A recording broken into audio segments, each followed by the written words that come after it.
What's up, YouTube? Today we got another reaction video. Today is boy avoids being bullied, but then he became popular out of nowhere. Fuck, that was a tongue twister, bro. I don't know. Sometimes I can't speak, bro. But don't forget to like, comment, subscribe, hit the bell notification.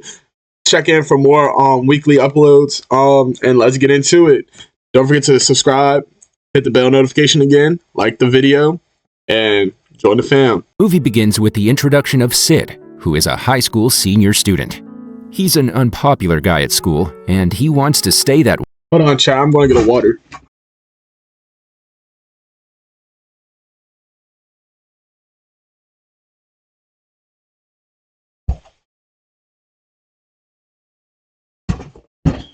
Alright, that's more like it, baby.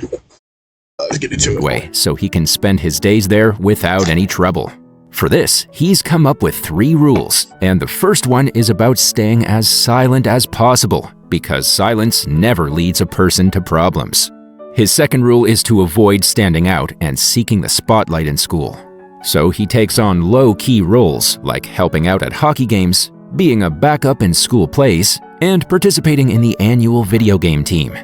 Finally, yeah, what type of people were you in high school? Were y'all like one of those partier people, or were y'all kind of like in the books, not really doing anything, kind of just like getting by high school type shit? Or were you like an athlete and like party person, or were you just like pure athlete, kind of just focusing on sports?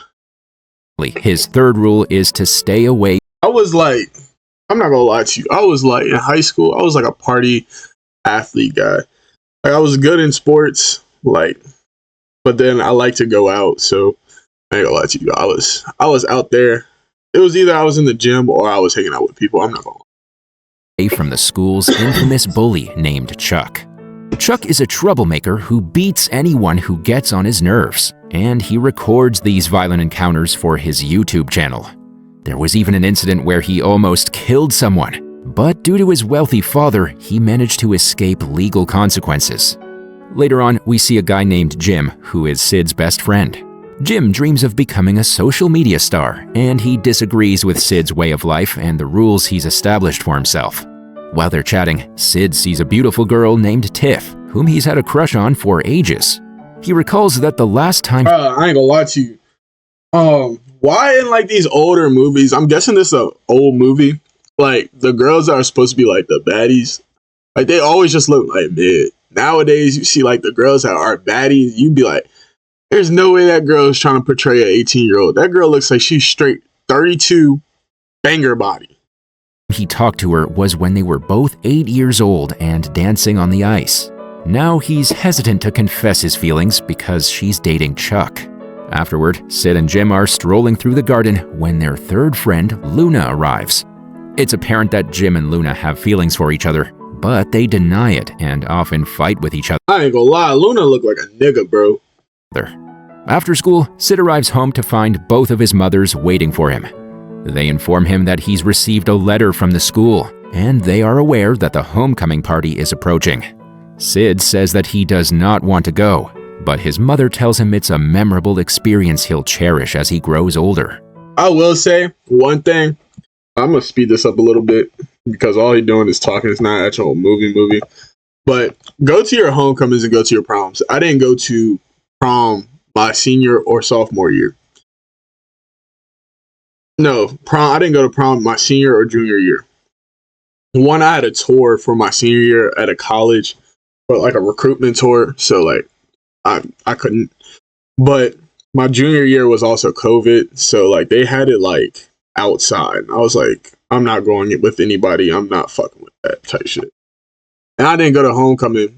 I only went to homecoming my sophomore and freshman year. I didn't go. Like, I don't know. I wasn't really big into that, but now I look back at it, that's like memories you should like want to do type shit. However, Sid is still uninterested and mentions he doesn't even have a date for the event. That weekend, Sid spends his time playing video games, and when he arrives at school, he is exhausted from going 72 hours without sleeping. His sleep deprivation starts affecting him in various ways, from his eating to his lack of energy for sports. In his fatigued state, he accidentally insults Chuck, who then violently attacks him in front of their classmates. A teacher eventually intervenes, but Sid, who is still not in control of himself, disrespects the teacher in front of everyone. He has broken the 3 rules he set for himself by speaking out in front of the entire school. Chuck then promises that he will kill Sid the next time they meet. In the next scene, Sid awakens in a bed and Jim is beside him, saying that he has been unconscious for 7 hours. He also claims Chuck has been suspended from school for 2 weeks and is required to attend an anger management program. This means that Chuck will be back in school on the day of the homecoming party. Hearing this, Sid becomes terrified and believes that the end of the school year will also be the end of his life. He's frustrated with himself for breaking his own rules. The next day, he goes to school thinking that his life will end in 2 weeks and that he cannot leave the world without enjoying anything. Later, in a sex education class, a girl is giving a lecture about abstinence, so Sid gets up and argues against it. He asserts boldly that having intimate urges is natural and we should not be scared to embrace them. He claims that That's the, I mean, especially like nowadays, because I feel like you go on social media, you see girls half naked all the time. So like being intimate is kind of like you can't not be intimate. Like everybody's having sex now, like, and it's like so publicized now, if that makes sense. Like it's publicized. Like I feel like people back then used to have sex a lot, especially when they were younger. Like, cause see, look, I'm gonna talk to y'all real quick. So I graduated high school. It would be 3 years and like 4 weeks. I would have graduated 3 years. So I graduated 2022. All right, boom, right? My freshman year, people, you would know the people who would have sex, but nobody really like specifically like was out there. My senior year, bro, the freshmen were getting crazy and everybody knew about it. Sophomores were getting crazy. Juniors were getting crazy. Seniors were getting crazy. Bro, young niggas, you would hear middle school niggas talking like they bang like 5 girls. And I'm like over here like, damn, when I was in middle school, gang, I was like playing Fortnite, doing it. Well, all the boys was on Fortnite. We weren't really talking about no bitches. The most we was talking about like was like, oh my god, like bro, da da da. I got da da da's nudes. That was our bodies in middle school. Like nudes was like sex to us. that everyone in this class is horny but afraid to express it. The students admire his audacity, and each of them begins to speak up and share their thoughts. He exits the classroom, proud of himself, but he remains surprised where he got this courage from. Meanwhile, Jim is also proud of Sid, who has become a hero to others by expressing himself without fear. Sid then receives a message from an unknown number from a girl who has liked him for a long time, and she finally reached his phone number. She compliments him on his bravery in class, and Sid is happy that he's finally found a girl who likes him. After school, Sid heads to his job as a pizza delivery man. After finishing his shifts, he sits down with Jim and begins fishing. He informs Jim that because Chuck is returning in 2 weeks, he will certainly kill him. So he decides that he must compile a list of things he must complete before he dies. With only 14 days left, Sid goes to school, and for the first time, he feels unafraid. All the students treat him like a hero, and Jim informs him that the whole school is buzzing about him. Just then, Sid receives a message from the unknown girl, mentioning she's watching him from afar. He scans the area and spots Tiff approaching, so he figures she must be the one messaging him. Tiff then walks over to Sid and apologizes for Chuck's behavior. She informs him that she is broken up with Chuck, which makes Sid happy. She asks him if he will attend the hockey game at night, to which he responds that he will. Wait, that's the girl off of, is it Jessie? Or it was like some Disney Channel show. In the next scene, we're introduced to a guy I think it was Dog with the Blog. named Eric, who is the hockey team's star player. His father is the coach of the hockey team, who criticizes him severely if he does not play well. Yes, it actually is possible to eat healthy and still have a life. Factor has made the biggest difference in how I eat and how. During halftime, the team heads And you know what? I'm going to keep that ad in there. Look at how women dress in the gym.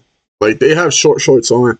That's like basically on the cuff of the end of their butt. So like that's why I say like a lot of times like going back to like the sexual intentions are okay because bro, it's so publicized. Like bro, you go to the gym, you're basically seeing a girl like in her underwear and like in a bra. Like of course niggas is gonna get horny, especially if you're a young nigga. Of course they're gonna get horny. They're gonna want to look. heads to the locker room and they're losing. The coach begins yelling at everyone in the locker room, particularly his son. They're getting ready for the second half of the game, but Sid And on no creep shit, bro. No creep shit. Like, cause you a grown ass nigga. Like, if you honestly, bro, if you're wearing that shit to the gym, of course niggas are gonna look at you. Don't be a dumbass. Like, I feel like so many people nowadays like act like, oh, don't look at me, bro. You're half naked. Of course, everybody's gonna look at your dumbass. But when you're a young nigga, bro, you're gonna be staring. Like, now I feel like when you're older and you're more intelligent, like you like actually know what you're doing, and you staring, you're a creep. But nigga, when you young, you like, damn, that bitch look good. Notices that Eric looks upset, so he decides to talk to him. Eric opens up to Sid and admits that he doesn't like playing hockey and his dream is to be a dancer. Sid comforts him by saying it's okay not to play if he doesn't want to. After this, Sid puts on Eric's clothes and goes outside in his place. At first, he's really scared and not playing well, but then he remembers he was great at ice skating when he was younger. He also thinks about how his life is ending soon, so he decides to have fun and give it his all. Sid starts playing like a pro, and the team eventually wins. When he takes off his helmet, everyone realizes he's not Eric, and they're even more impressed. The coach is so amazed that he offers Sid a spot on the team. Just then, the mysterious girl texts Sid again and compliments his amazing performance. The next day, it's time for the presidential elections, and we meet Megan, who is running for the position. She talks to her classmates, searching for an assistant, but they all make fun of her. Sid, feeling for Megan, steps up to be her assistant, and Megan agrees since she has no other options. Afterward, Sid goes to a student who sells drugs inside the school and buys some from him. Later, Sid learns that Eric has joined the dance team and gets happy that he's finally done what he loves. At night, Sid continues chatting with the mysterious... You know how disappointed that dad is? My nigga was a hockey star and now he a dance star, bro. I know that dad's girl he likes, still unaware of her true identity. Days later, it's election day for the student union president, and Megan is super nervous about winning. However, it turns out that Megan has accidentally taken Sid's drugs, thinking they were mints. Megan, who is taking drugs for the first time in her life, is terrified that she will lose her position. Sid then decides that he supports her, so he also takes drugs to reassure her that she is not alone. When the time comes for their speeches, both Megan and Sid lose their senses due to the drugs. They begin doing bizarre things like rapping and dancing on the stage, while the other students burst into laughter. The next day, it's the school play, and Sid notices Tiff rehearsing with a bully named John. Sid slyly puts something in John's makeup box, which gives him a pink eye and prevents him from performing.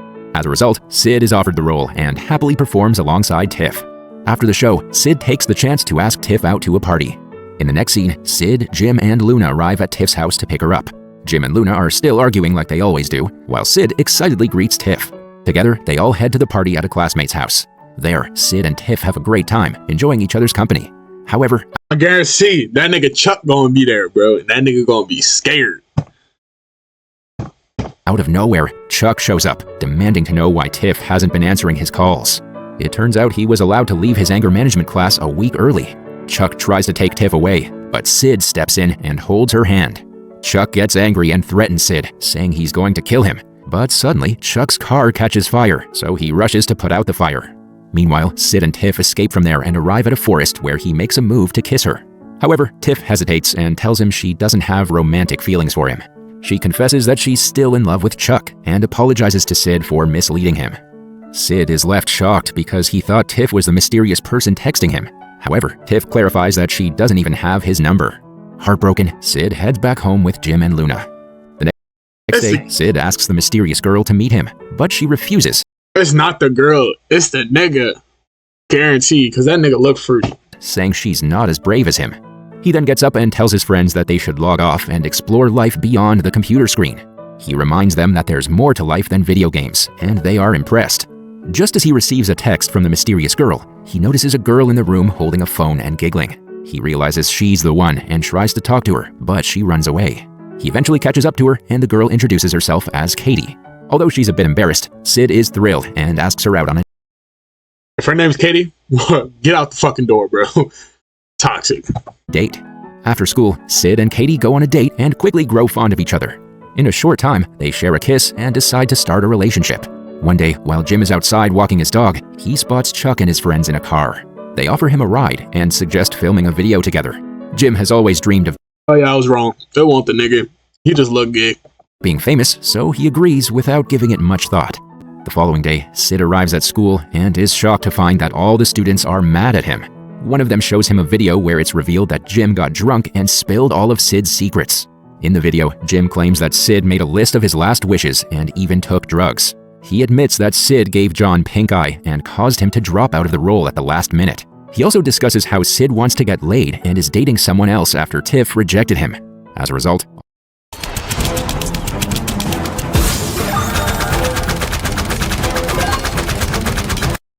all of the students are now I might leave that ad in there too, bro. Those ads late at night be pissing me off, bro. Because like, think about it. Sit here, right? All right, so I'm like, bro, can these niggas not know how to win? Do y'all know that? Like, y'all never see. Excuse me. Y'all never seen the ads before? Then you'd be like, bro, just shoot the other barrel and you'll win. And they never do. And like, and then you look at it because you'd be like, I know one time they're going to win. Nope. now hating Sid. He's kicked off the video game team as well as the hockey team. Megan is also removed from being the class president due to drug use, and she is furious at Sid. She then tries to speak with Katie, but she discovers that she hasn't come to school that day. Later, when Sid gets back home, he finds Jim waiting for him, trying to apologize. However, Sid is still hurt and blames him for exposing. Nah, I ain't gonna lie, we gotta throw some hands, gang. Nigga, you get drunk and you telling all my secrets, gang? Nah, this raps. His secrets just to be famous. He then goes to his room and tries to reach out to Katie to apologize, but she refuses to forgive him. The next day, Luna visits Sid at his house and pleads with him to forgive Jim, explaining that Jim didn't mean to insult him. The homecoming party is approaching, and Sid is reluctant to attend, but Luna encourages him to be brave like before. She also admits that she was the one who set fire to Chuck's car. After much convincing from Luna, Sid finally decides to attend the party. On the day of the homecoming party, Sid and Jim finally reconcile. Sid then approaches Katie, who refuses to speak with him.